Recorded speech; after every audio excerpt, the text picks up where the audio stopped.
After looking at the tape of his team's 30 to 24 win over the Tennessee Titans, Seahawks head coach Mike Macdonald says that he is looking for his team to finish on both sides of the ball.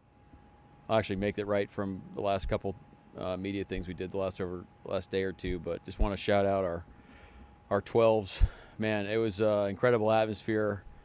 I had some friends that live in Nashville that were telling me about um, the downtown scene was just filled with Seahawks fans everywhere. People flying in, all their planes are filled with Hawks fans, and I'll tell you what, there's some great moments throughout that game where you could feel the energy generated from the 12s on the sideline, and I know our guys really appreciate it, and just want to say thank you for making the effort and all the enthusiasm. It was really a sight to see, something that's pretty rare. I don't think I've ever seen that in my career. Just that amount of fans on a road trip. When they're ready and willing, it definitely makes you appreciate the effort and the toughness for sure. And there's been situations where we've had to make the decision for guys that have wanted to play, because it was in their best interest, even though they wanted to give it a go. So it's a tricky situation. It really is. It's really a case by case deal, and takes a lot of trust. Practice this week.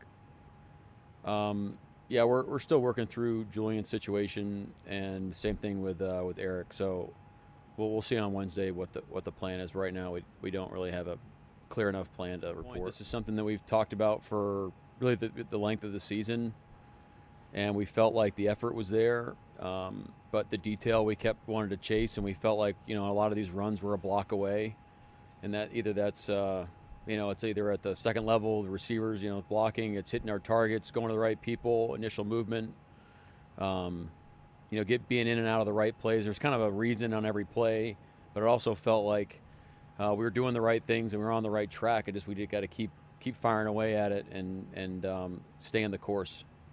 And our guys have done that. I felt like everybody's really improved, including the running backs, and I think you're seeing, the results of that process, and our coaches are doing a great job scheming it, and we expect to stay on this track. This is going to be really important for us to be able to run the ball end of November into December. Speaking of the run defense, the guys are playing really hard. They're playing sound. When we do run pressures, I think our pressure execution right now is probably the best it's been in the last 2 years, and there's some really great stuff going on communication-wise, and making sure everybody's on the same page. And so that's a tribute to those guys' preparation and being bought in of how we want to operate as well. So that's something that we need to be able to continue to do.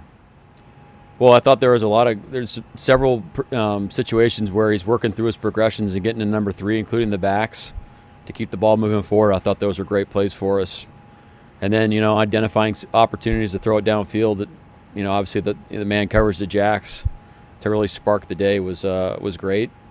And I thought he made some great decisions in the red zone. I mean, even the play at the end of the half to Jacks right there on the back line, I thought was a great play call and great execution by our guys, and we're inches away from scoring a touchdown there at the end of the half, and with the ability to double up going into the second half. I think our guys are powerful in their own right, but I think it's going to come from like multiple people at the point of attack.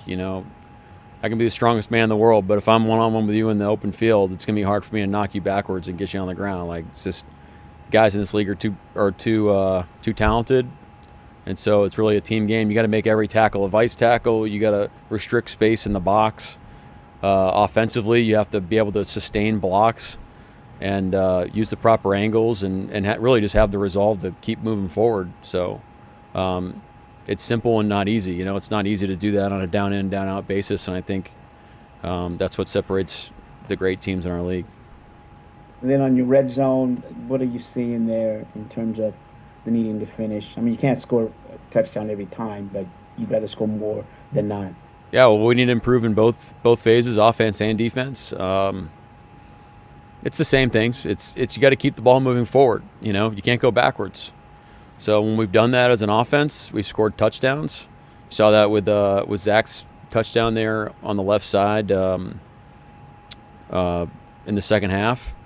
So that's a positive, And defensively, you got to be able to stop the run, and then when they're forced to throw it, you can't let them scramble and extend plays and throw it past the sticks. I mean, it's really the same formula. It's just you can't let him like a 4-yard play on the 10-yard line is 40% of the distance to the end zone. If you get a 4-yard play on the -40, you're looking at, it's no big deal, So yards are at a premium down there. That was one of Byron's best games. I thought he was dominant.